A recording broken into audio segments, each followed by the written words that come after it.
Scunthorpe United Football Club is known locally as the Iron. Yesterday, on the pitch, the team won 2-0. And down in Westminster, they didn't even need to count the votes. 3 points to the town.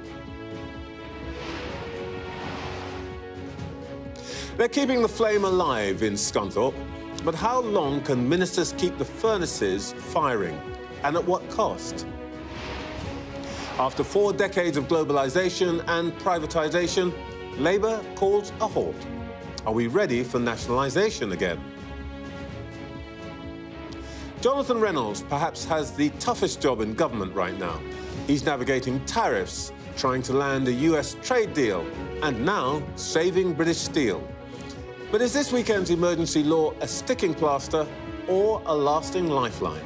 The Business Secretary is here shortly.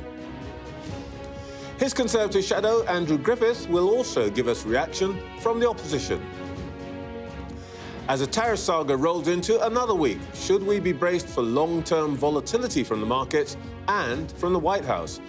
The Nobel Prize-winning economist Paul Krugman gives us his verdict on what comes next.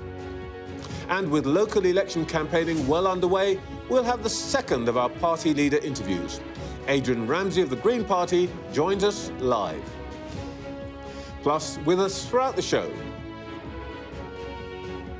former Financial Times editor Lionel Barber, journalist and incoming Times columnist Cindy Yu, and the co-host of our Politics at Sam and Anne's podcast, Politico's Anne McElvoy.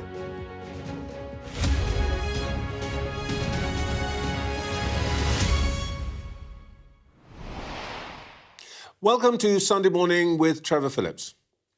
It was a Conservative Cabinet Minister, Michael Heseltine, who more than 3 decades ago declared that if I have to intervene to help British companies, I'll intervene before breakfast, before lunch, before tea and before dinner. And I'll get up the next morning and I'll start all over again. Heseltine was in fact out of step, both with his own party, which was still committed to Mrs Thatcher's privatisation drive, and with Tony Blair's New Labour, which around the same time dropped its commitment to taking over the commanding heights of the economy. In other words, nationalisation. The underlying philosophy of the 1980s and 90s was most vividly expressed by Ronald Reagan in his famous observation that the 9 most terrifying words in the English language are, "I'm from the government and I'm here to help." But it seems as though the pendulum has swung again and that everybody now believes that a swift dose of state-sponsored medicine can be good for you. Yesterday, a Labour government pledged to take control of a failing steel business in order to keep production going, and they were supported by the Conservatives, Liberal Democrats and Nationalists. The only mild objections came from the unlikely alliance of Nigel Farage's Reform Party and the Greens. And their beef was that the government didn't go far enough. They both want full nationalisation now.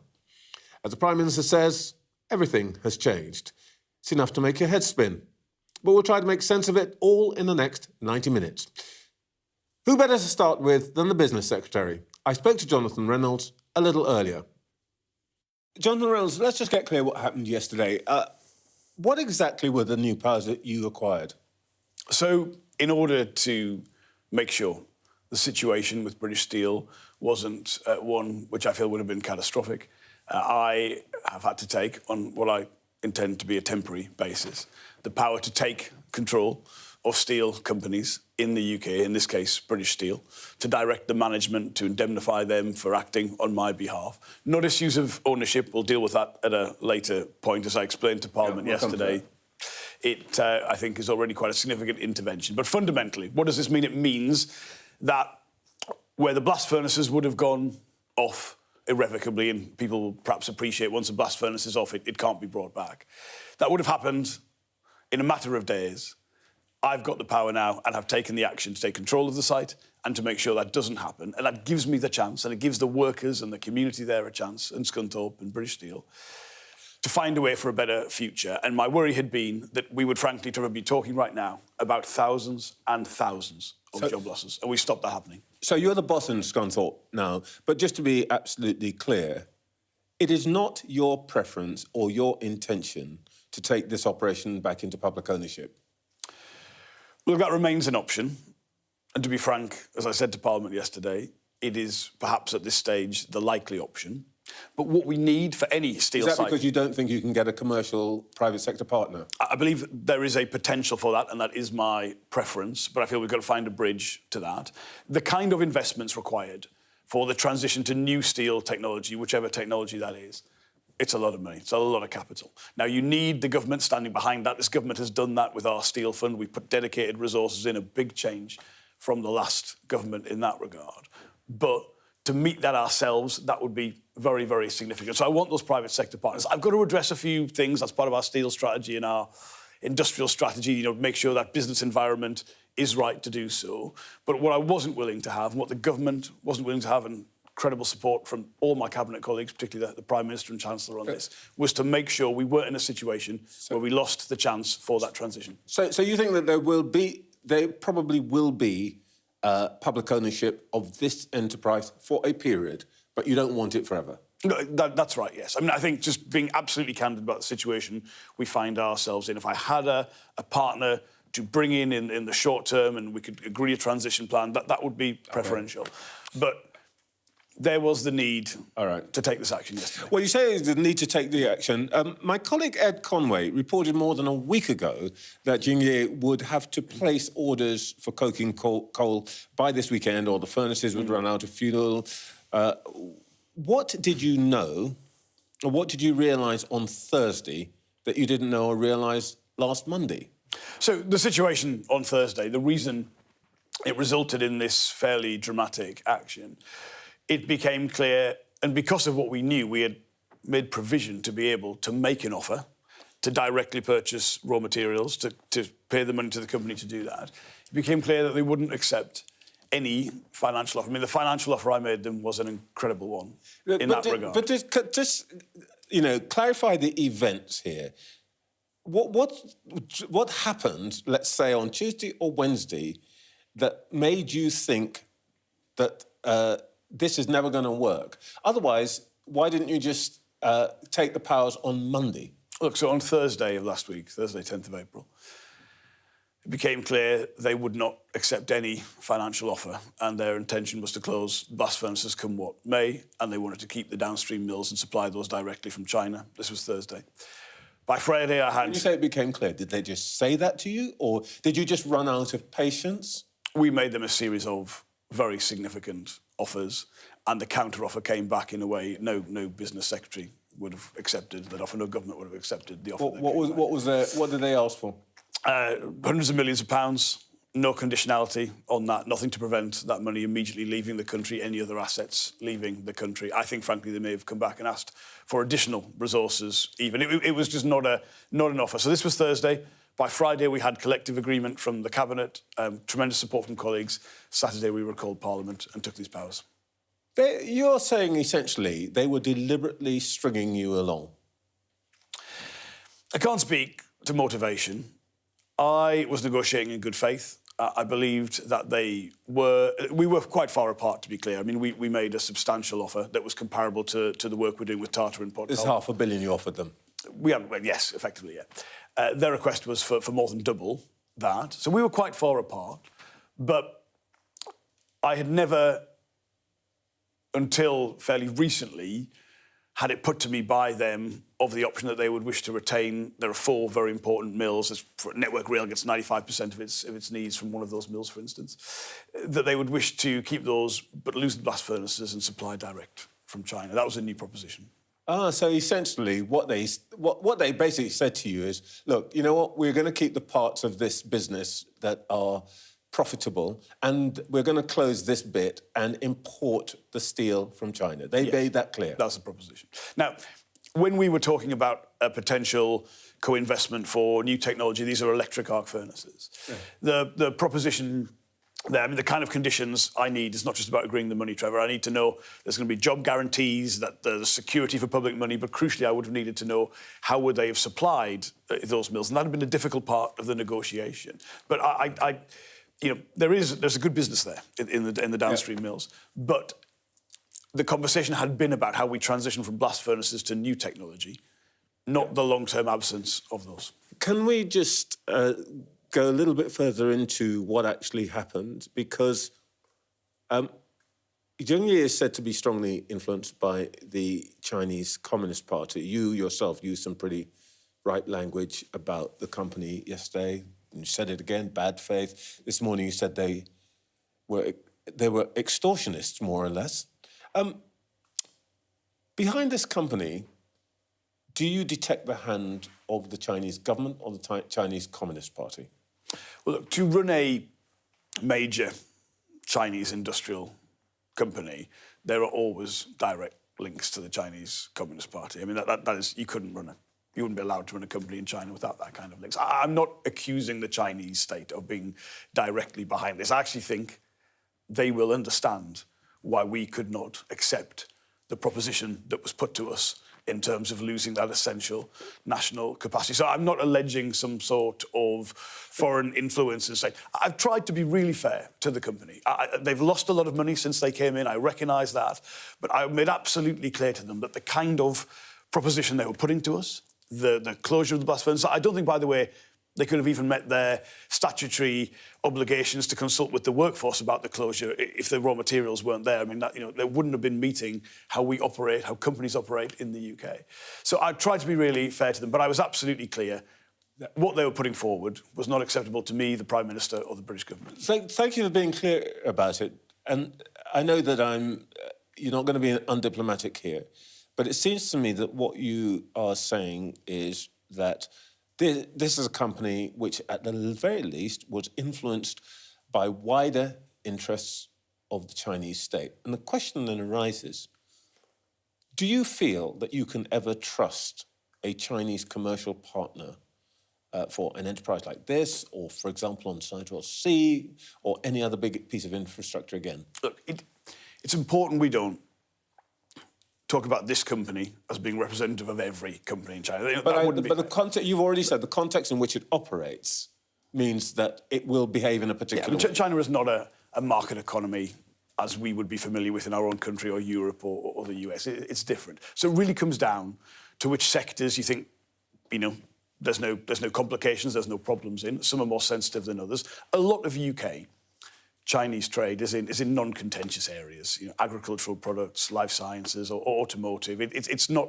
difficult. I think where as a country we've got it wrong in the past. You had a phase, I think the sort of David Cameron, George Osborne phase initially, it was far too naive about some of this. You had a phase, to be frank, under the Conservative government just before they lost office, where they wouldn't engage at all, and that was inappropriate. We're a real outlier. There was no political engagement. The US has some very assertive measures in place to China, but they do have political engagement. So I think the balance was wrong. I think you've got to be clear about what is the sort of sector where actually we can promote and cooperate, and ones, frankly, where we can't. Okay. I wouldn't personally bring a Chinese company into our steel sector. You would not bring a Chinese company? I wouldn't. I think steel is a very sensitive area. I don't know the Boris Johnson government, when they did this, what exactly the situation was. But I think it's a sensitive area. Sensitive areas? What about nuclear power, for example? Look, I wouldn't want to, on an interview, make that kind of specific determination. But I think we can't ignore China. I mean, China's a fifth of the global economy. What they do has an impact on us. And where we can have areas where we can cooperate in our mutual interest, I think that is a good... But there's a high trust bar now, isn't there? Yes. We've got to recognise that. And again, I don't want people to think that this particular situation is more than just the company itself. But, companies operate in different environments. And look, what we were offering to not have to recall Parliament in terms of the offer around raw materials, the British government making sure there'd be no losses if Xingye purchased those, actually then increasing the generosity of that offer. Any company, I think, operating in a sort of rational economic manner would say that we'll take that offer. All right, look, you've got powers yesterday. Let's talk about how you might use them. How you might use them. One thing that's puzzling is why don't you just nationalise a business now? Because presumably that might be actually a way of getting a partner. They know the government's already committed. Look, we'll deal with those issues of ownership as soon as we can. Having asked Parliament to be recalled, to take significant powers, I mean, I'm aware there was huge support across Parliament for the intervention that we took. But, it's a significant situation to ask as a Secretary of State to have these powers. I think it was better to have a more limited bill that didn't deal with issues of ownership. We will have to deal with those issues. And, look, there'll be different options available, but nothing is ruled out. But the immediate need was the intervention to stop the closure of the blast furnaces. All right. One just quick thing. You're going to be losing... We're losing £700,000 a day on this now. Isn't this deal now exposing the taxpayer to a completely uncapped liability? So the losses, the annual losses, net losses in the last set of accounts were 233 million. I actually think that can be improved upon, but I am accepting your point that we would expect to lose money on this. I would ask the public to compare that to the option of spending a lot more money to reach a deal that would have seen a lot of job losses and Xingye remain as a partner, or, Trevor, the cost of the complete collapse of British Steel, easily over £1 billion in terms of the need to respond from government to remediate the land, to look after the workforce. I would also say, just to be clear, there is no further borrowing requirement because we have already this resource, this Green Steel Fund allocated to that. There's no impact on the fiscal rules. There's nothing to worry about in that regard. I know that. I think, to be absolutely frank, I think supporting British Steel at this time in that way is better than spending a greater deal of money on the complete loss of the business or in a transition deal where I'd be worried we'd be able to deliver. Can I just ask you one very quick point, and then I want to talk about tariffs. If you're going to keep this going, you've got to get coking coal. Are you ready to revisit your policy of phasing out coal production, specifically to bypass the environmental objections and allow the mining at Whitehaven in Cumbria? Because if you don't have coking coal, there's no point in all of this. And depending on foreign supplies, again, runs into your issue of national security. I never want to be dependent on foreign supplies where there's a domestic solution. But just to clear this issue up, because again came up, the Cumbrian coal mine proposition was not material that we could have used at British Steel. British Steel would need a different and additional industrial process to turn that product into something that they can use. And clearly the other thing you'd bear in mind, exactly as you said, there is a shelf life to the blast furnaces. They can't run forever. They've given us a pretty good stint from the 1930s and 50s to now. If you were looking at domestic production, you'd obviously want to make sure there was a long-term position for that. So I'm not sure the demand, frankly, would be there to justify that. But I've always been clear, the whole cabinet is clear. We will never pursue our objectives on climate, which are really important, in a way which increases emissions overall around the world. We want to make sure it's serious and delivers on our objectives on climate to reduce emissions. That's what our ambitions are about. All right. Last time we spoke, I asked you how close we were to a trade deal with the United States, and you gave me a knowing smile, which was supposed to convince me, I think, that we're on the edge. But right now, we're still on the 10% naughty step with everybody else. OK, let me ask you again. When do you expect to have a deal? Look, I can't give a timeline on that. Days, weeks, months? I can tell you we remain closely engaged. I had an exchange with my counterpart, Ambassador Greer. Welcome to a message this morning from him. We remain engaged around that. Now, the president exactly what you did to me before, which is the president himself. Clearly, is the driving force and the decision maker, as you would expect, entirely right on the US side. I welcome the pause in the wider tariffs. We did receive a preferential position, but I think I said to you then, I am never going to be satisfied while there are barriers to trade between ourselves and the US, as I would do with any other key market. And I believe there is a way through. The next step is they're going to come back to us on some of the proposals we have put. Are you disappointed that the special relationship doesn't seem to be that special at all? Well, I mean, it was special in the sense we were one of only 3 countries who got a preferential rate, but that's disappointing to me still. I'm not satisfied with that because there is no justification, in my view, for putting tariff barriers in place between the UK and the US, further tariff barriers. I think we can reduce those barriers to trade. I think we can get British companies, businesses based in Britain, greater access to the US market in a way that works for them. And we can address some of their concerns, not just in relation to the UK, by the way, but the kind of global trading system they want, a fair, reciprocal one. And that's what we remain committed to doing. Do we have plans to retaliate if we can't make a deal? Look, I have to keep all options on the table. I had to give that statement to Parliament to say I've got to take the steps that will give us the chance to do that. So we could retaliate? I don't think that is something on either side we would want to see happen. I think the focus should be on positively engaging on the agenda and finding a way through that which improves the terms of trade on what we had, not just removing the threat of anything else. I understand and I appreciate the way this has been an agenda. You know, it's been part of the presidential campaign. This didn't come from left field. He was very clear about that. But the kind of objectives they've got, Trevor, look back to what they're trying to do. If they want a fairer global trading system, show me a more fair example of that than the UK and the US relationship. Look, I've had some mixed signals from your colleagues who's sitting here about the nature of a trade deal. Can I just ask you, let me just put it like this. Chlorinated chicken, on the table or off the table? We will never change our SPS food standards. We've made that perfectly clear to the United States as part of our manifesto. That covers meat. It's important to say on agriculture, because this is important to the US. The UK is currently the biggest European importer of US agriculture. Now, there are some things that don't come. They do have parts of their industry that meet our standards, and that's great. OK, you put aside a bunch of money, £20 billion, to help British exporters cope with these tariffs. Mr Trump says that they're temporary. So why are we going to bung that amount of money? Why not just spend it on, for example, trying to make British businesses more competitive in the EU? Look, on productivity. There's lots of priorities. Every day, Trevor, as well as saving the steel industry, sorting out this trade relationship with the US, we're doing things to improve the business environment. But you're spending $20 billion on something that's not going to make any difference. We're increasing the support that UK Export Finance offers. UK Export Finance is a brilliant product, by the way, giving them more support to help Britain's businesses export. We're also, by the way, increasing this week access to finance for smaller businesses, an extra set of money for the British Business Bank to do that. We're also reducing some tariffs that business have asked us to reduce on a whole range of areas. We're also the biggest investment in years into the UK this week with the big universal investment in Bedford. So every single day, the big thing, we're making the UK more competitive. Yeah. We're delivering for British business. We're sorting out these big issues, but we're never forgetting the smaller stuff. Yeah, you've got your own roller coaster. Can I just ask you very, very finally, just a very, in a sense, a personal question. You represent a constituency which was at the centre of the cotton industry. Huge thing, textiles and all that. Yeah. A century ago, everybody could see that it was over. Now, back then, you wouldn't have put a load of money into what was a dying industry. You're about to do that in relation to steel.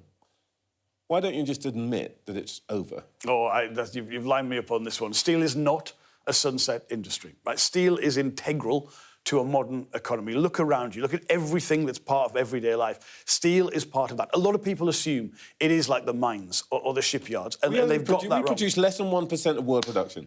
Yeah, but we look at other European countries. If Sweden and Germany and other countries can produce steel and have that, we would have been, by the way, without this action from the government at the weekend, yesterday, the only G20 country without the ability to make steel. So just think, have everyone else got it wrong?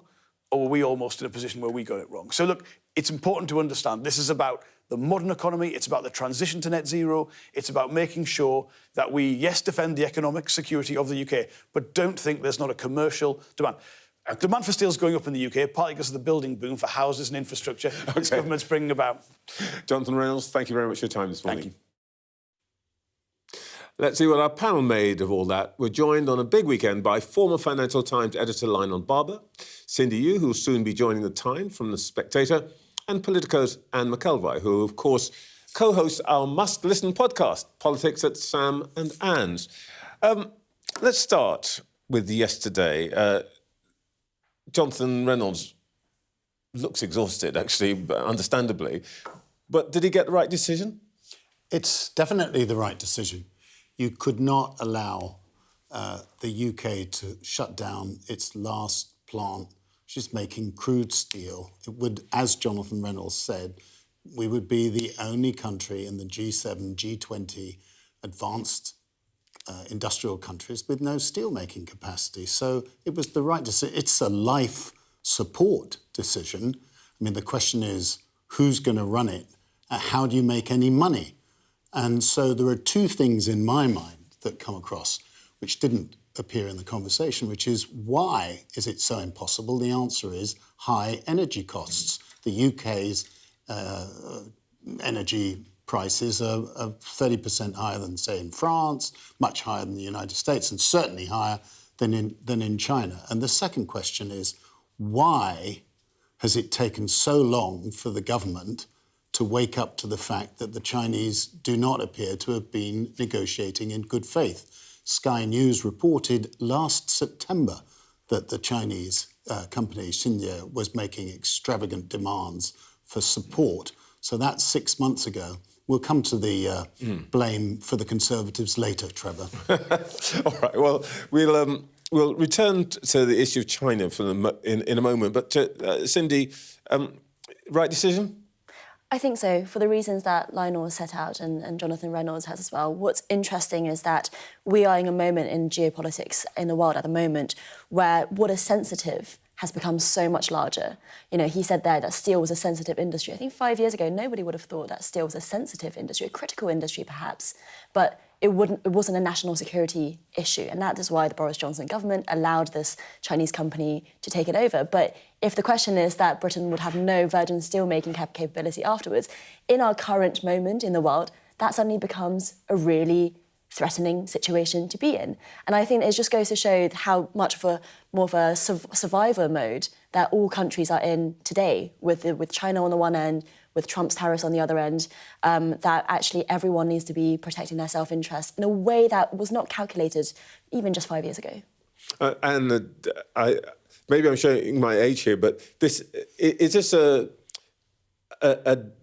direction you expected out of a Labour government?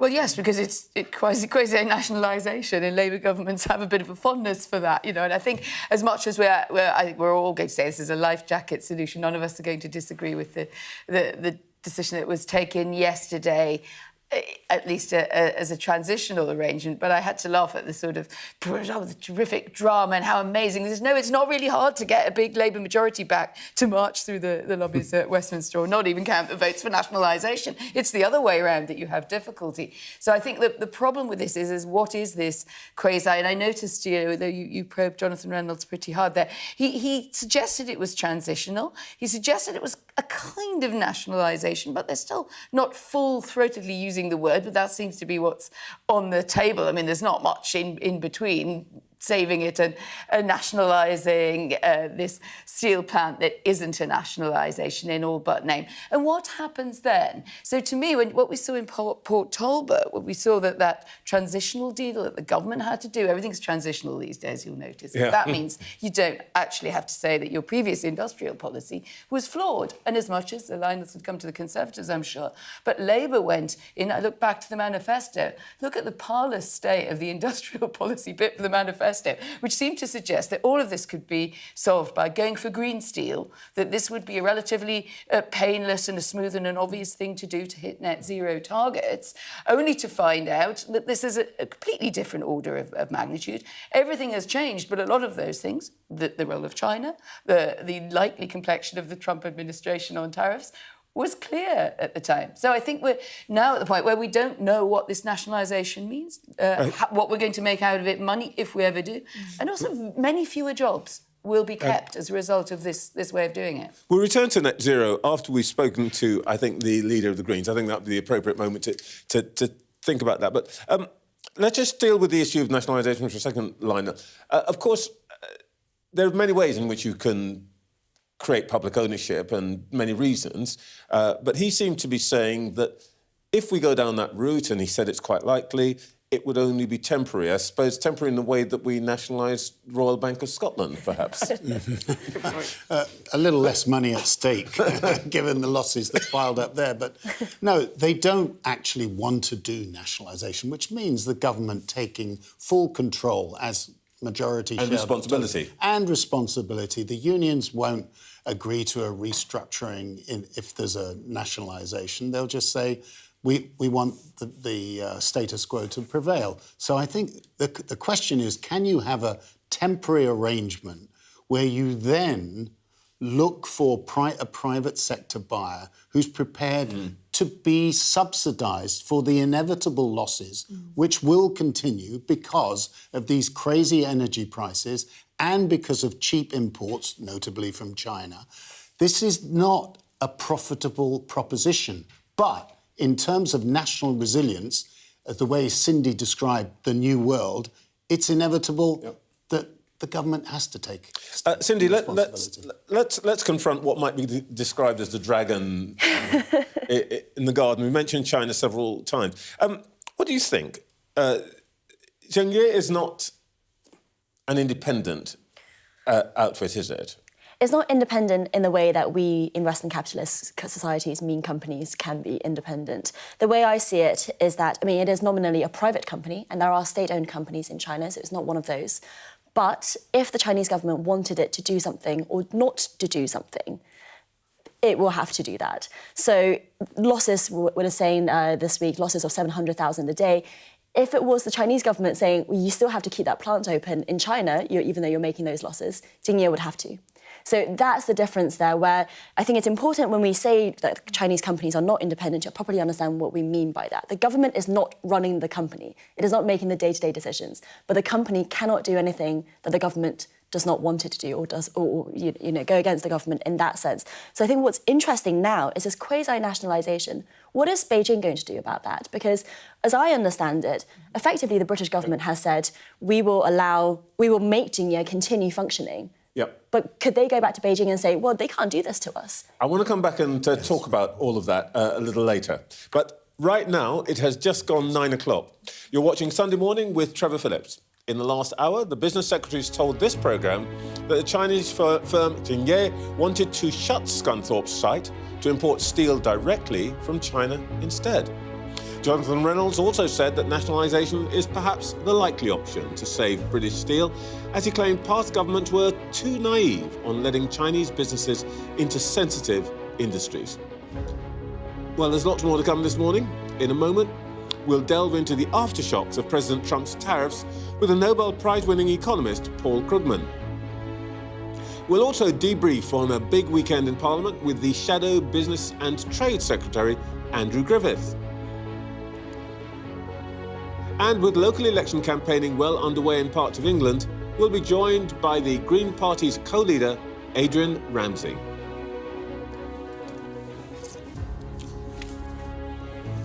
Now, it's 11 days since President Trump launched the economic shot heard around the world. Markets and bonds have been volatile ever since, unsure whether tariffs are coming or going, and especially unsure about how far the White House and Beijing are willing to push a trade war. Paul Krugman is one of the world's most respected economists and won a Nobel Prize for his theories on globalization and free trade patterns. And I'm happy to say he joins us now. Good morning, Professor Krugman. Good morning. You have probably seen the decision of our government to take over a Chinese-owned steel maker to keep domestic production alive. Is that a good decision economically? I'm afraid, my Economics 101 free trade hat says, well, maybe we shouldn't have the government so involved. But given the reality that China is, as I just saw the tail end of your previous segment, that Chinese firms aren't exactly firms in the way they are in the West. They really aren't independent. I'm afraid that it probably does make sense. In the United States, there's a kind of a market growing for protectionism, isn't there? Particularly in the Rust Belt. Now, what we're talking about here is our temporary measures, I guess. Our business secretary tried to argue to me this morning to protect communities. Is there a case for that in our country and in yours? Well, let's be clear about what's happening in the United States. This policy, these drastic tariffs, which keep on changing every few days, are not coming out of some broad political movement. The constituency for what's happening is basically the mind of Donald Trump. There really was no organized movement. Most people really dislike the tariffs. So this is really just one man, and the structure of U.S. law happens to give the president enormous discretion to set tariffs, which was based on the idea that presidents would be more responsible, more concerned with the common interest than Congress people responding to lobbying groups, and that's that was then, and we're now in a different world as far as that's concerned. And there is a big case. There's a good case for trying to help distressed regions, which is what governed policies under the previous administration. We had not so much tariffs as industrial policies, subsidies that were designed partly for national security grounds, partly on climate grounds, but also were targeted towards left behind regions of the United States. And there's a lot of good reasons for that. These tariffs are not targeted. I mean, among other things, we had one drastic change in tariffs, which was announced 11 days ago, and then a complete change, equally drastic tariffs in the aggregate, but totally different in who was targeted a week later. And we've just had a bunch of those tariffs now removed. So just 3 days after the second announcement. So I don't know, we seem to be on course to a world in which U.S. trade policy changes every day, maybe eventually every 3 hours. So, this is not calling it something, trying to pretend that it's something coherent is, as we've been, the phrase of the day in the United States is sane washing. There is no coherence there. I'm not an economist, but if I were to translate what you've just told me, it's sort of saying he's making it up as he goes along. Surely not. I mean, that's for the technical term would be, he's just winging it. And I said the other technical term is, and the rest of the world is really pissed off at the result. What do you make of his decision to exempt tech products from the tariffs, which was announced yesterday? What is the significance of that? Well, the first thing, I mean, there's three things. One is that it's, consumer products are exempted, but inputs are not. So as some people have been pointing out, if you want to import a battery from China and then use it in U.S. manufacturing, it faces a high tariff. But if you import a battery inside a Chinese laptop, then it's much lower tariff. And so this is actually in many ways probably discourages U.S. manufacturing instead of encouraging it. This is not something that is helpful to U.S. manufacturing. The second problem is the instability of policy. I mean, we just had a radical change in trade policy 3 days after the last radical change. How can any business make plans? Who's going to invest? What you want to sit on your cash rather than invest, because you have no idea what the policy environment will look like, not only next year, but next week.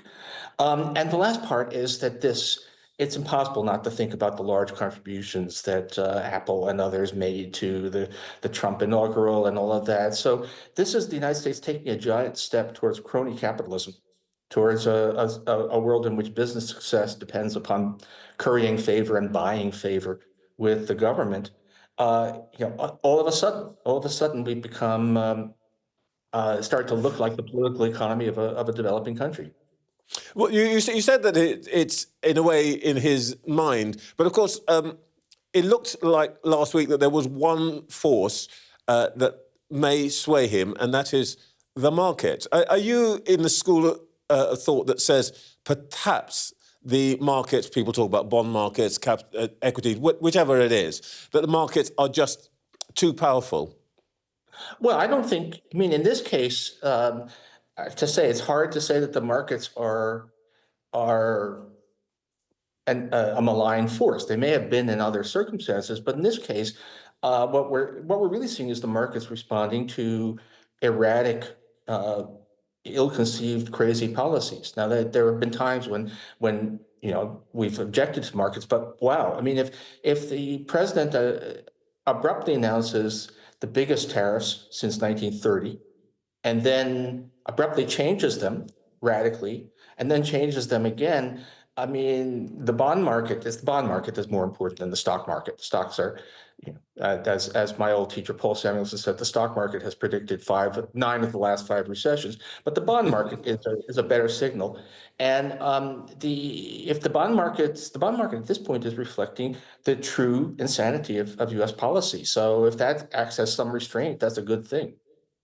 You've been a long-time columnist in a famous liberal newspaper, which you gave up recently. But I think you would describe yourself as a political liberal. No doubt that you're influential with mainstream Democrats.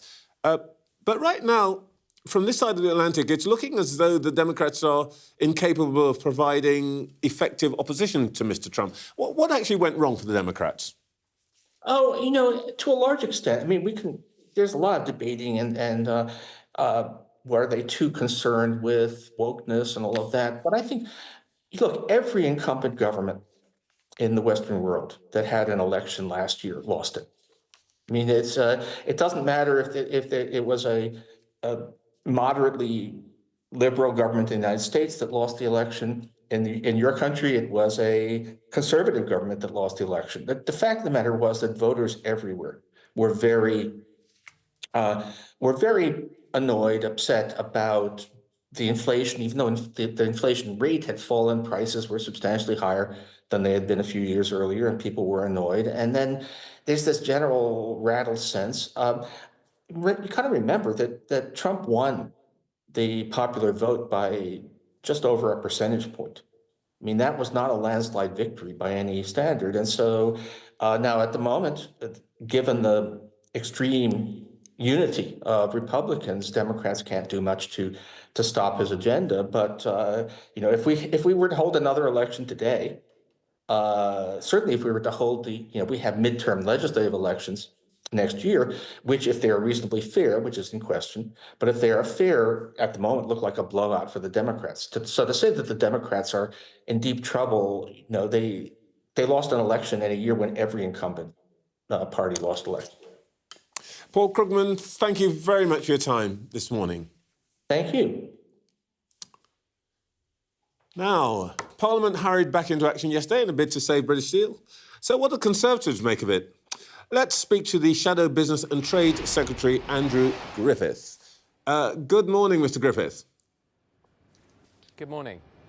One of the things that was interesting about yesterday's debate is that your leader said that she had negotiated almost a better deal with Xinjiang. Everything's over now, as far as that's concerned, so you can be quite open. Where's the proof that there was such a deal? Well, it's very hard amongst all of the chaos that the government's perpetrated over the last few days to see where exactly the breakdown in relationship with the Chinese was. No, you're right. I want to come to that, when but we I just left want to office, know when we left office, your there deal was. Well, I was just kind of get to explain that, Trevor. Okay. When we left office, there were ongoing negotiations. They had some different features about investment in Teesside alongside protecting jobs in Scunthorpe. Those that were close to them, not just Kemi but others, were very clear that at that time was the preferred option of the British Steel owners. Now, subsequently, clearly, something in that relationship has gone wrong. That's why we supported yesterday's action as the least worst outcome of where we were. It's a botched nationalisation. There's clearly still more work to do because the taxpayer is now picking up the bills for a business that is still owned by its Chinese owner. So I hope the government will very quickly come back and clarify that situation. It's not good for anybody, but I can't tell you exactly what it was in the relationship between the time we left office and yesterday where it all went so badly wrong. Well, look, I don't know if you've read the standard manual on deal making. It's called The Art of the Deal. But one of the things it says is that there isn't a deal until there is a deal. So is it a bit much for your leader to say that you got it all sorted when actually you can't say to me that there was a deal? No, I'm not saying, let's be really clear, Trevor, I'm not saying there was a deal. There were ongoing negotiations. Well, she pretty much said that we had a deal ready. Well, I'm telling you, there were ongoing negotiations. You're right. Until there's a deal, there's not a deal. But there were ongoing negotiations. They hadn't clearly broken down in the way that the Secretary of State told Parliament yesterday that he felt there was a fundamental breakdown in that relationship. That was not the case. I've heard that from a number of people, including officials, that there were ongoing conversations. Look, we are where we are. Okay. People will be really concerned to hear what happens next. But I also hope that I hope the Public Accounts Committee, Trevor, will get to the bottom of this. I hope the Public Accounts Committee will inquire as to what has happened in that intervening period between conversations that were going on, negotiations about investment up in Teesside alongside Scunthorpe, and why it is that it's all gone so badly wrong. Yeah, well, the business secretary has in fact said a bit more this morning, and he essentially said that the government made several offers to Xingye, and in the end, he realised that they weren't going to accept anything. But let's just keep talking about your role and responsibilities here as opposition. The business secretary's promised to report to the Commons every 4 working weeks. If he comes back in, let's say, a month or 2 months' time and says, as he indicated to me this morning, that the next likely step is public ownership, nationalisation of this firm, would you consider that policy? Would you rule it out? Where would you be standing on this in principle?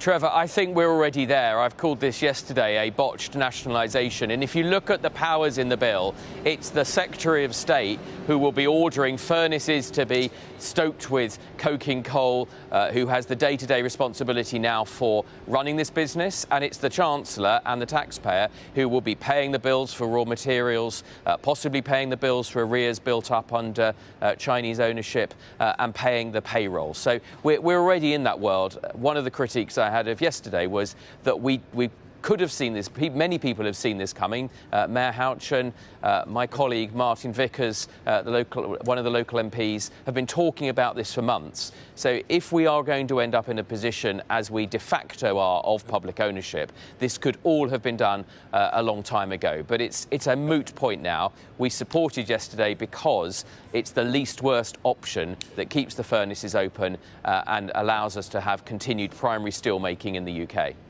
Now, you know quite a lot about this because you were the chief business advisor to the Prime Minister in 2019, in the months when British Steel went into administration. Did you advise the government at that point to sell the firm to Xingye because they bought it weeks after you got elected and stepped out of that role? Yeah, those, from my recollection, those conversations had been ongoing anyway for some time. It was led by the Secretary of State. But you've got to remember that Xingye was the only bidder at that time. It was a deal that was welcomed by the GMB Union, by the Community Union, and by UK Steel. And indeed, they subsequently went on. They subsequently went on. Well, it was the only deal at the time, and many people, including the British Steel workers, the unions on the ground, local MPs, all wanted that deal to happen, and it did indeed go on and get investment into Scunthorpe and keep the business going. So, look, there's clearly been a breakdown. The world has changed. Did you have any doubts at the time? Well, it was the deal on the table. I mean, as I say, look, I want to be really clear. I mean, this was led by the Secretary of State and officials. But you were called the chief business advisor. This is business. The whole consensus at the time, Trevor, was that this was the deal that would have secured the future of Scunthorpe. Now, things have subsequently changed. There's been a breakdown in a relationship that really seems to have happened. And as I say, I hope that people like the Public Accounts Committee will get to the bottom of it, because that relationship that was originally formed back in 2019, 2020, was in a very different world in terms of energy. I don't know what it was, the straw that broke the camel's back here, whether it was the additional jobs tax or... Sorry, keep going. But I'm just saying that, but it seems to me... Sorry, I'm just trying to find out whether at that time you took a view about this. Were you asked? Did you say, let's have some doubt about this? Did you say, it's the only deal, let's go with it? What was your position? Well, it was the only deal, and I think everybody said, let's go for it, from the I'm asking about you, not everybody. To the... Well, I include myself within that, but I don't want to aggrandise about my role. These things are led by Secretary of States and officials. Had it crossed my desk, or when it crossed my desk, I don't recall, I would have said, let us follow that advice. This is the deal on the table at the time, and this is going to allow Scunthorpe to get investment and continue to produce steel. Right. I still think that was the right thing to do, but clearly, with hindsight, a great deal has changed. That was before a very different environment as to the basic law in Hong Kong, for example. There had been other deals whereby Chinese investors, for example, in Geely, had successfully secured the future of automotive companies like Lotus. OK, can we just talk about politics for a moment? We're heading for local elections. I know there's not going to be a pre-election pact. I'm not asking you about that. But can we be absolutely clear, because your leader's been given 2 or 3 different answers on this, that you as a party and your leader have no imprintable objection to councils being run by Conservative Reform coalition if that's what seems necessary locally and the numbers stack up?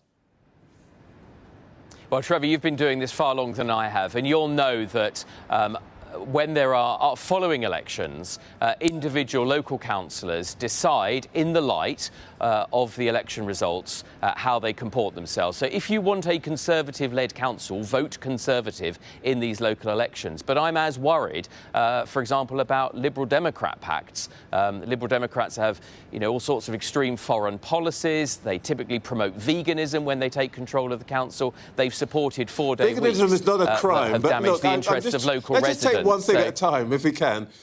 If, after the election, in some councils, there's an option to go reform Conservative ruling of the council, will your leader bar that, or will she say, if that's what you want to do locally, get on with it? Well, the history is always that these decisions are taken by the elected local councillors in the light of those election results. And that's happened with many, many different parties, including, as I say, in some cases with the Liberal Democrats and others. So I don't want anyone to have to face a coalition in their local council. I want them to be led by Conservative councillors who are focused on things like keeping down the rates, making sure that council workers turn up for 5 days, not 4 days a week, and deliver good quality services. As for what happens individually on the ground in local councils after the election, that'll be a matter for them at the time. This is a big test for the Conservative Party. It's your first electoral test under a new leader. Who are you more afraid of, Labour or Reform? Well, I'm afraid there's only 2 types of voters. There's Conservative voters and potential Conservative voters. And I hope that as many potential Conservative voters learn the lesson of what sort of leadership you get if you don't turn out to vote. We see every day this government, giving away sovereign territory in the Chagos Islands, doing this botched nationalisation of British Steel, putting up 25 billion tax on business, the 300-page workers' rights bill. OK, I'll just give it one more go. You've got to decide ultimately what you're going to vote for. I'll give it one more go. You've had a chance to do the ad, but actually, what is your bigger problem here? Is it the threat from Reform, or are you still focused on battling Labour? Well, look, I don't want to be trite, but our role is to get as many Conservative councillors. I was out on the streets this week supporting my local candidates. They're putting forward their vision for what will help their local community. These are local elections. But in democracy, Trevor, people have a choice. I hope that they'll use that choice to have a good Conservative councillor. But it's a democracy. If people don't use that choice, then that's not what will happen. Andrew Griffith, thank you so much for your time this morning.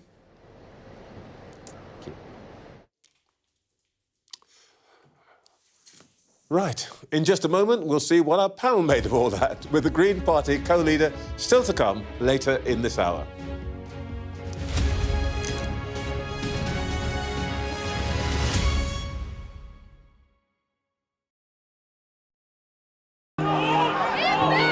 Mayhem in the Middle East, rippling in America's West. Get back! Get back! The resolve of these protesters is now being seriously tested. I saw police being forceful, pushing young men and women to the ground as they made almost 100 arrests. None of this is a peaceful protest. I'm Martha Kellner, and I'm Sky's US correspondent based here in Los Angeles. How are you feeling? I am angry. It is an anti-woman agenda. Will the cold affect your voters? Well, we have a lot of tremendous support, but it's nasty out there. Anybody else? Should the Defence Secretary and the Vice... Wait, what country are you from? The UK. Okay, we don't give a crap about your opinion and your reporting. Why don't you go back to your country where you have a major migrant problem? President Biden, do you trust President Xi? President Biden says that this meeting went well. He said real progress was made on a whole host of issues. Will your candidates win? I hope so. I think they will. I think they're great candidates. There's no doubt that Kamala Harris and her team are harnessing the power of social media. Do you think Kamala is brat? Kamala's brat. Are you scared? Yeah, we were scared. It was terrible. Strong wind, building tearing down. As them say, God works, so we can't do nothing. The people here know that worse storms may well be on their way. Sky News, get the full story first. Free wherever you get your news. Ghislaine Maxwell has pleaded not guilty to all 6 charges against her. Mum, how are you feeling today? Jeffrey said, you answer to Ghislaine, you just don't cross her.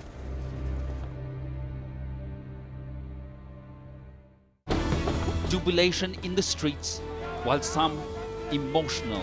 This is a political victory for Prime Minister Modi and his Hindu Nationalist Party. I'm Neville Lazarus and I'm Sky's reporter based in Delhi. Companies like these are helping India in its trajectory to be a serious player in space exploration. Sky News, get the full story first.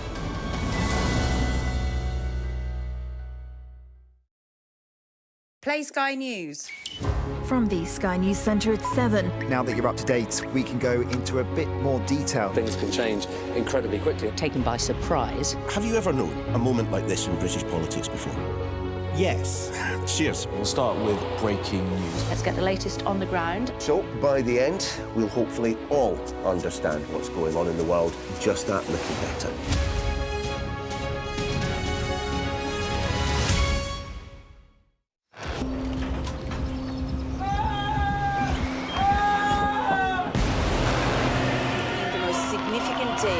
This conflict. They keep telling us that they want aid. And this is what's left of it. Heavy vehicle. Why only in America? People want their country to work. You want a job in a normal life. Why are these homes empty? I want you to be honest with people. That has happened within minutes. Sky News, the full story first. A show of military might and menace. Why should the West trust you? Frankly, I don't care whether the West trusts us or not. Sky News. Get the full story first. Have a quick word for Sky News. Is the West right? Are you fueling Russia's war machine? American journalist Evan Gershkovich is on trial here, but was first on display. I'm Ivor Bennett, Sky's Moscow correspondent.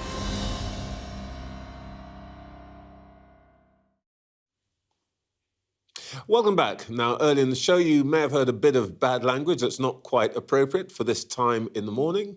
Children are watching, maybe children on the show. So we apologise for that. Let's return to our panel quickly. Lionel Barber, Cindy Yu and Anne McElroy. Anne, Andrew Griffith, I think, sort of got round it quite elegantly, but the Conservatives bear some responsibility here, don't they?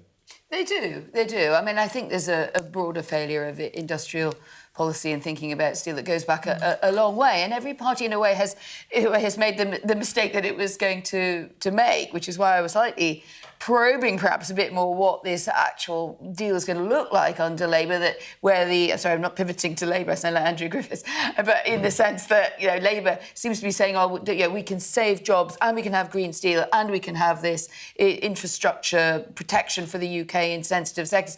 One of those things is probably going to have to go to a certain extent, but the Conservatives had the opposite problem, is they just got overly enthused about these deals. A lot of us here on the panel, maybe not Cindy, she was an emerging talent at the time as opposed to a superstar. But we remember all this, the golden years of the George Osborne handshakes and the great warm-up to China. So I think there was fundamentally, and it's a fair point to make, that Conservatives... Now, for Andrew Griffiths to say I wasn't making those decisions, it wasn't me who was arranging the great great warm-up or the great kowtow, depending how you look at it, is fair enough. But that is a legacy, and we see it again and again, that the modern Conservative Party has. To me, what he was not saying about the broader situation actually also applies a bit to Labour, that some of this is party political thinking about the rise of reform, which we have not yet used, but I think we shouldn't let the hour go by.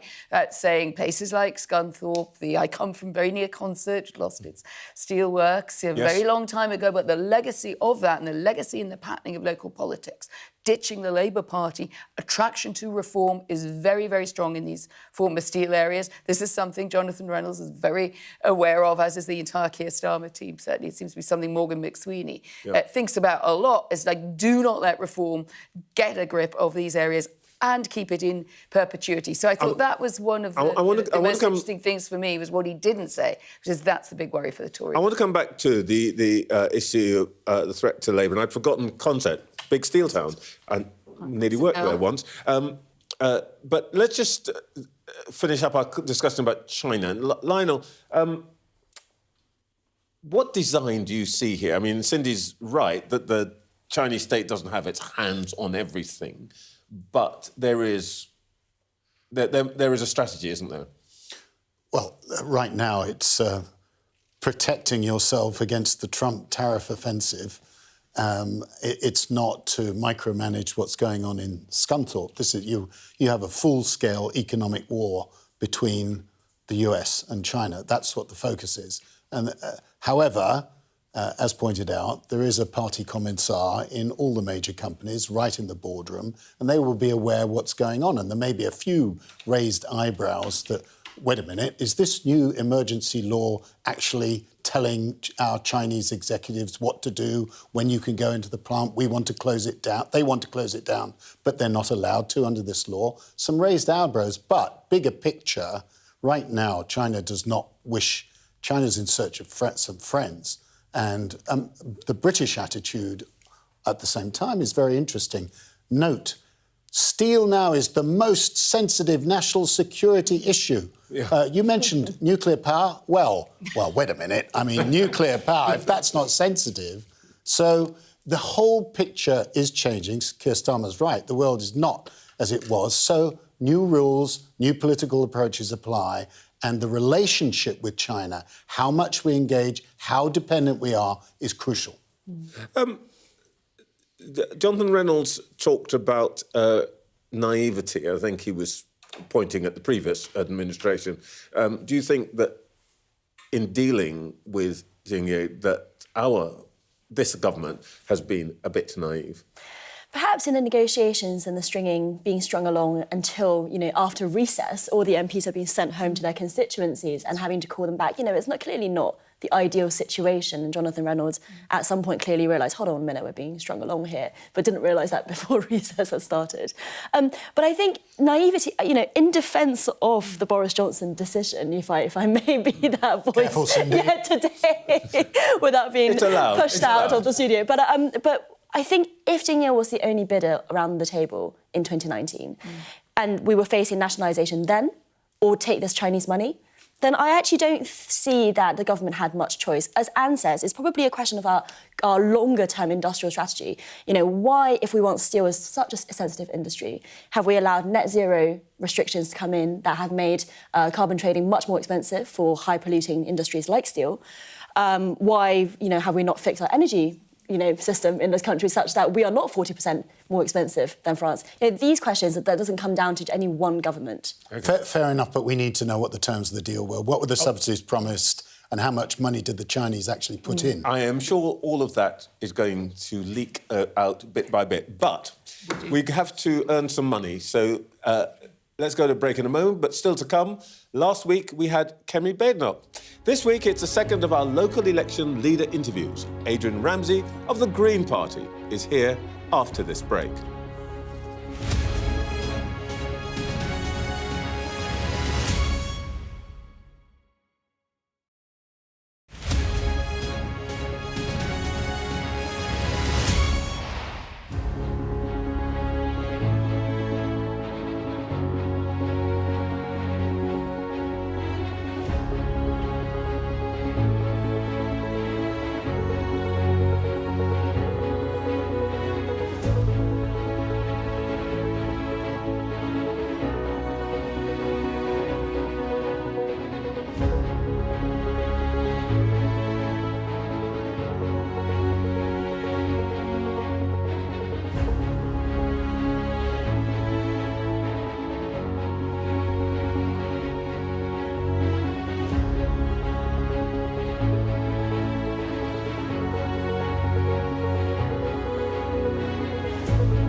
show of military might and menace. Why should the West trust you? Frankly, I don't care whether the West trusts us or not. Sky News. Get the full story first. Have a quick word for Sky News. Is the West right, i.e. fueling Russia's war machine? American journalist Evan Gershkovich is on trial here, but was first on display. I'm Ivor Bennett, Sky's Moscow correspondent.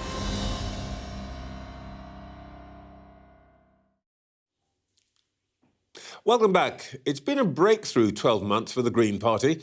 With 4 MPs, they're enjoying a record presence in the Commons and are now hoping to turn that into council success at local elections across England in a few weeks' time.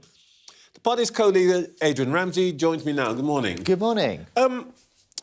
Let's talk about yesterday. You came out for nationalisation of British steel. Yes. Look, steelmaking is one of the worst polluting industries in the world. Why should the state literally subsidise the private sector's dirty work? Well, we want to accelerate the drive towards green steel with electric arc furnaces. That's a direction the industry's got to move in. But the truth is that steel, and it needs to be green steel, is essential for the transition to a green economy, whether it's manufacturing more wind turbines, whether it's manufacturing trains and train tracks, the sorts of things we need for a green future. Steel is crucial to, and we want our economy to be more resilient. In fact, Greens have been arguing for decades that we need to have the ability to produce more of the manufactured goods as well as more of the food that we need within our country. And with what we're seeing now with the international political climate and the bullying behaviour of President Trump, it only underlines our point that we need to be able to produce these things more locally. And if that means bring it back into public ownership, which Greens have long argued we should do for core utilities, then that's what's going to give us the confidence to do so. This may sound like a bit of a nerdy techie point, but the point is you agreed a deal yesterday to keep blast furnaces in production that will not produce green steel. That's not what they do. You can't do it with them. So why did you support it? We supported that because Greens want to see a fair transition to a green economy. We want all the workers that are working in the steel plants going in the opposite Scunthorpe, direction. and we want to see people who are working in oil fields in Scotland supported into jobs in green industries. It's not about just cutting it off overnight. It's about saying let's have an active and rapid plan to move towards a green future. And so we do need to do this, but there's a real risk that the government's just going to effectively subsidise a Chinese-owned company rather than facing the inevitable, which is that it needs to bring it into public ownership so that you've got the ability to direct the future, ensure it is a green future for steel in the UK. We protect the jobs and we invest in a green economy. But the one thing you'll be sure about is you'll have the ability to spend 700 grand a day on filthy industries. Well, it looks like the government is going to be spending a lot of that money anyway, but propping up a foreign-owned company rather than bringing it into public ownership and ensuring we can direct it into a green future and all the things that we need for a green economy, whether that's public transport or renewable energy. Well, this is, as you say, your pitch is that this is about a green economy. Does it therefore feel a bit awkward to be on the same side as Nigel Farage, who doesn't think that net zero is a thing? Well, we saw across Parliament yesterday a consensus that action needs to be taken, and that was from all but you and Nigel Farage are the only people who said nationalise now. Well, the Green Party's... Reform and Green are in the same bucket. A stop clock can be right twice a day, but the reality is that the Green Party is pressing for this because we want to transition to a green future. We're the ones saying that it needs to be that we support the steel sector to go for electric arc furnaces, to invest in a green economy. That's not what Nigel Farage is arguing for. So we've got a vision for a future which actually will not only protect but create new jobs, whether that's in better public transport, producing more of our food locally, supporting British manufacturing with the huge opportunities there are in green industries. The other parties have been supporting economic globalisation for decades. We're the ones that have been saying for decades that it actually increases inequality at home and abroad, it loses jobs, we undermine our manufacturing base, we make ourselves less resilient to changes in the climate. I want the UK to be resilient to changes in the climate, to the international political volatility, and that means producing more food, more manufactured goods in the UK and with all the jobs that come with that. You mentioned Mr. Trump and what you call his bullying. Do you think the government is going too softly on Mr. Trump? Would the Greens retaliate? Would you impose reciprocal tariffs on American goods?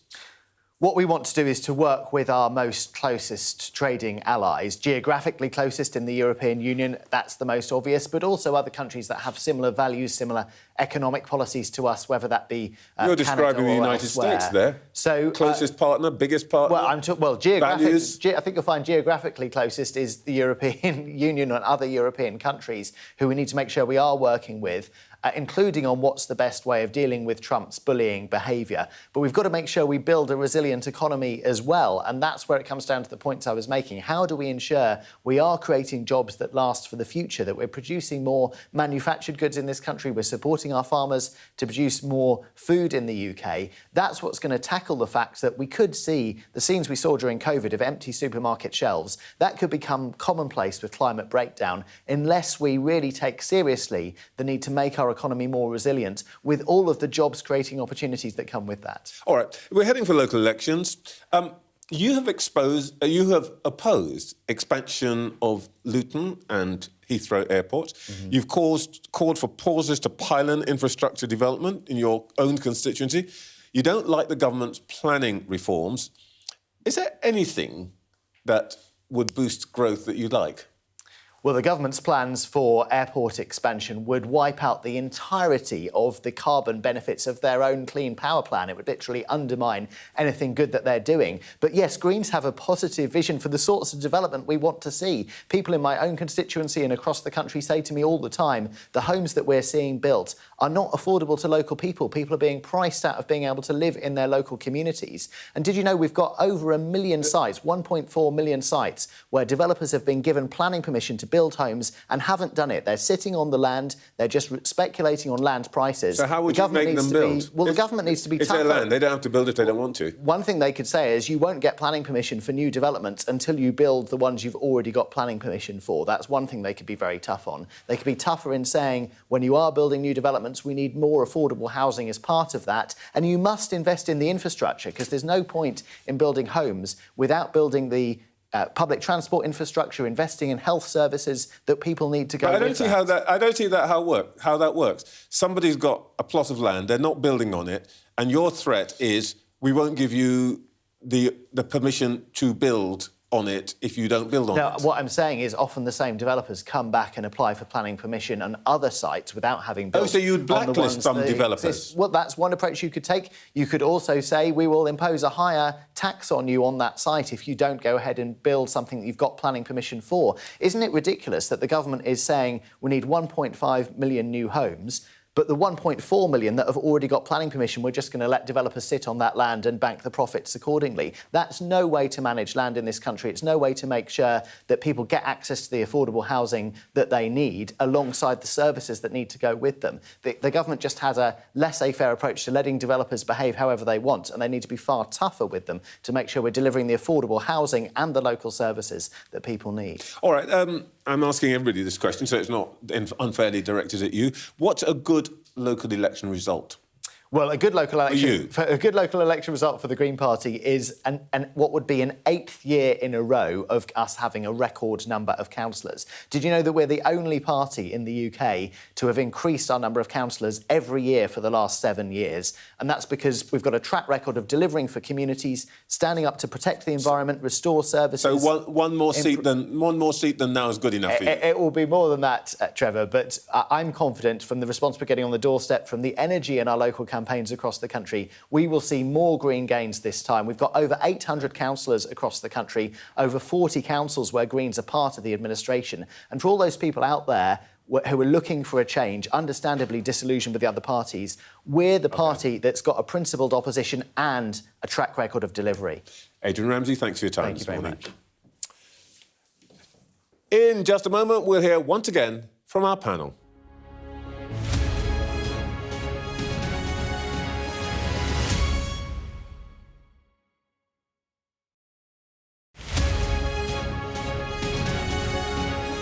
Our app gives you the very best of Sky News wherever you are. Breaking news, videos and analysis. Evidence of the crisis. Podcasts, watching us live. I'm live in Jerusalem. Wherever you get your podcast. All in one place and all at just the touch of a screen. The Sky News app. Get the full story first. Paris reverberated to the sights, sounds and smells of conflict. There's a focal point to all this anger, and that is Emmanuel Macron. I'm Adam Parsons, Sky's Europe correspondent based here in Brussels. There are dozens of people desperately clambering to get onto that boat. It is a chaotic scene, but it's being watched by dozens of French police officers on the beach. I've reported on migration across Europe, close up on the ground, understanding that sense of desperation and meeting the criminal gangs behind it. This old fishing boat set off from the Libyan port of Tobruk. There were 606 people who were on board. So we've been distributing life jackets to all the people on board this boat, and now the first person is coming on board. This is the ugly side of Italian football. In Italy, everything is really organized. Football's problems with hooliganism, racism were just dormant, and now they're back and they're getting worse. We cover so many countries, languages and cultures and work hard to gain trust to bring you the full story first. Help is slowly reaching these places. It's not just homes, but whole streets like this one that have been reduced to rubble and dust. This is a picture of destruction. Everywhere you look in this mountaintop community, there is absolute devastation. These are the settlers in waiting, keen to start a new life, to annex Gaza for Israel. The least we can do is just kick them out of our land. Gaza, which is just 2 miles in that direction, is under attack again. Getting the chance to tell people's stories, it's a privilege.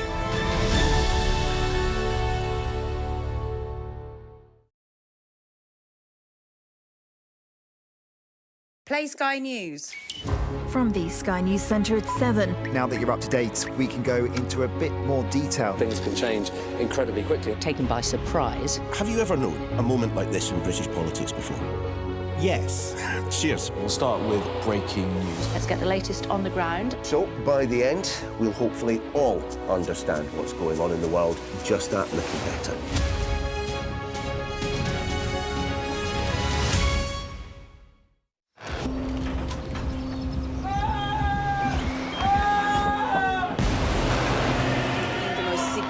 Day of this conflict. They keep telling us that they want aid. And this is what's left of it.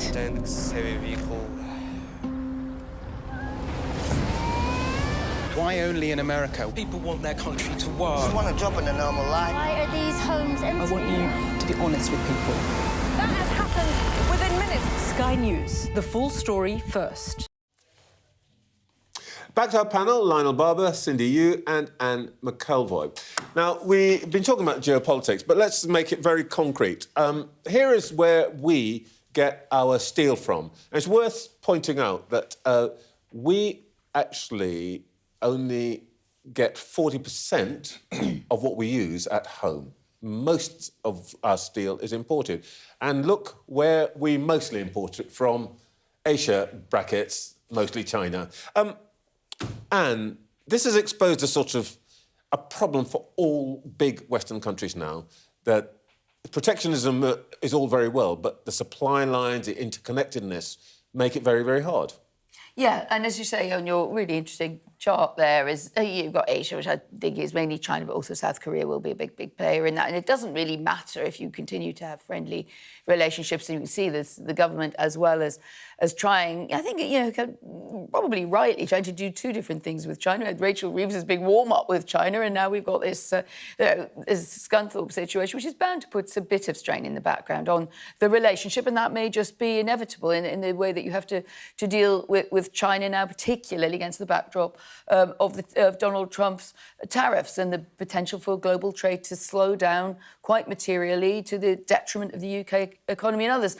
The problem is a bit that if you haven't had very strategic relationships, I mean, are we that strategically close to South Korea? And Japan was obviously an obvious relationship for the UK, which has waxed and waned. And there again, you see the dangers of that, either over-reliance on let's just go to the market in general, Or I think you could say, probably less popular among some people who would like to see all of our problems being solved by moving closer to the EU.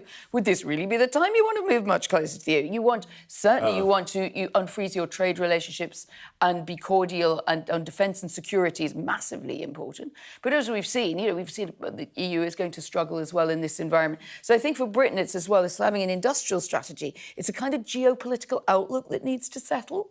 But Lionel, I'm wondering, you've just come back from America, and of course, Donald Trump has dropped this massive stone in the global trading set of relationships. One of the things that strikes me, actually, is that to some extent, the conversation we're having about steel now is in some ways a disguised conversation about protectionism and national resources and so on. And we are being forced into a place which is not dissimilar from the America First. Well, there's the old cliche that when America sneezes, the rest of the world, and including the UK, gets influenza. In this sense, the way America and Trump is trying to bend the rest of the world to his will, literally by putting up the most serious tariffs in more than a century, he wants to bring back industry, that manufacturing, including, by the way, steel, because they blocked, the Trump administration and the Biden administration blocked the Japanese effort to buy US steel, very important. That was before the election. So, but the problem for the British is that we're much more exposed. We're not as big as America. We don't have that kind of muscle. So I think things are really difficult. By the way, just a PS, given I did have the Birds special seat watching the offensive crumple, the trade offensive. I mean, we haven't seen the end of this Trump trade war. I mean, Trump is already retreating. I think there's got to be some kind of deal with the Chinese. I'm not sure the president knows what it is, but the bond market, recognising America's massive borrowing, triple, by the way, the debt's tripled in the last 15 years, their position is not sustainable. I think what we want to come out of this conversation is not this idea of autarky. I think Anne is absolutely right. We are in a different world now, and, off those importing partners, how many can we really rely on? But, it is mainly coming from Donald Trump. All of this protectionism, obviously China is playing a massive part of its own protectionism too. But in the UK, we don't have the economic clout, that's true.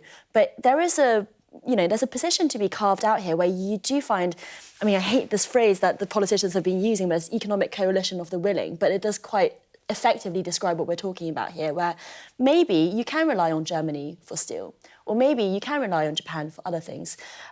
The UK should be going out there and making those arguments right now, and trying to find those allies, and not just, we shouldn't be coming out of this trade war in 5 years' time, or God forbid it's 5 years' time, we shouldn't be coming out of this trade war in a month or a few years' time thinking that we now have to produce every single thing at home. I think that would be throwing the baby out with the bathwater.